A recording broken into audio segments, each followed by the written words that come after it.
আসসালামু আলাইকুম। শুরু করতে যাচ্ছে আজকে কুকিং চ্যানেলের রান্না ভিডিওতে আপনাদের সবাইকে স্বাগতম। আশা করি আপনারা সবাই ভালো আছেন, আল্লাহর রহমতে আমিও ভালো আছি। তো আজকে নতুন ভিডিওতে আপনাদেরকে আমি আজকে দেখাবো, দেখেন আলু দিয়ে মাছ বোনা করছিলাম, মাছ রান্না করছি আলু দিয়ে। এটা একটা কমন রান্না, প্রত্যেকটা ঘরে ঘরে এরকম রান্না হয় প্রায়, মাছ দিয়ে আলু রান্না। তা এর সাথে রয়েছে আর একটা চালের গুঁড়া চিতই পিঠা।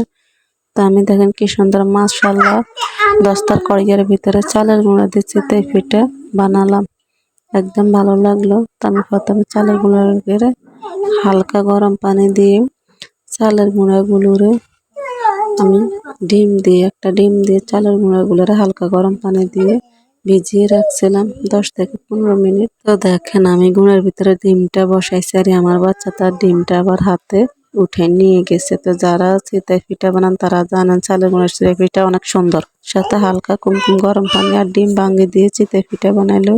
ওই চিতই পিঠা বা জালি পিঠাও বলে ওইটাকে, খেতে কিন্তু অনেক ভালো লাগে। এই চিতই পিঠাটা বেশিরভাগ মানুষে হয়তো মাটির খোলার ভিতরে বানায় আর কি। আমি এই চিতই পিঠা বানাইছি দস্তার কড়াইয়ের ভিতরে। তা আপনাদের ঘরে যাদের দস্তার কড়াই আছে বা পাইপিং আছে, এটা পাইপিংও হয়, আবার দস্তার কড়াইয়ের ভিতরেও খুব সুন্দরভাবে বানানো যায়। তো আমি দস্তার কড়াইয়ের ভিতরে চিতই পিঠাটা বানাইছি হালকা কুসুম পানি দিয়ে, এর সাথে একটা ডিম ভাঙিয়ে দিয়ে। মাশাআল্লাহ খুব সুন্দরভাবে চিতই পিঠা বানাই নিলাম। তো আপনারাও চালের গুঁড়া দিয়ে এভাবে চিতই পিঠা বানিয়ে নিতে পারেন খুব সহজে। এটা তো গ্রামাঞ্চলের মানুষের প্রত্যেকেরই জানা, বা সবাই এটা, অনেকে এটা শহরের মানুষও পছন্দ করে।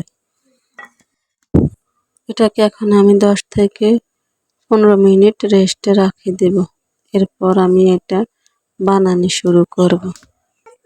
তো মাশাআল্লাহ দেখেন কিরকম নরম আর সফট হয়েছে, দস্তার কড়াইতে আমি বানাইছি।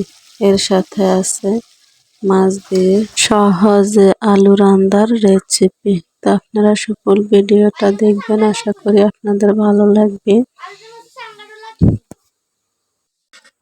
মাছগুলোরে ভালোভাবে কষিয়ে নিয়েছি। প্রথমে সব ধরনের হলুদ মরিচ রসুন পেঁয়াজ সবগুলা দিয়েছি, শুধু টমেটো দিই না, টমেটো পরে দেব, যেহেতু আলু দিব। তা আলু আর টমেটো যদি দিয়ে দিই একসাথে তাহলে হয় কি আলুগুলো সিদ্ধ হয় না, তাই আলু আগে দিয়ে তারপর আমি টমেটো দিব। তো মাছগুলোর কষাই দেখেন আলু এখানে কেটে রেখেছি, সাথে আমার মেয়ে গাছ থেকে একটা ফলি শাক আনছে, পুঁই শাক এটাকে বলো, তো আমি ওইটাও সাথে দিয়ে দিচ্ছি। তো মাছ দিয়ে এখন আমি আলু দিয়ে ভালোভাবে কষিয়ে নিয়েছি।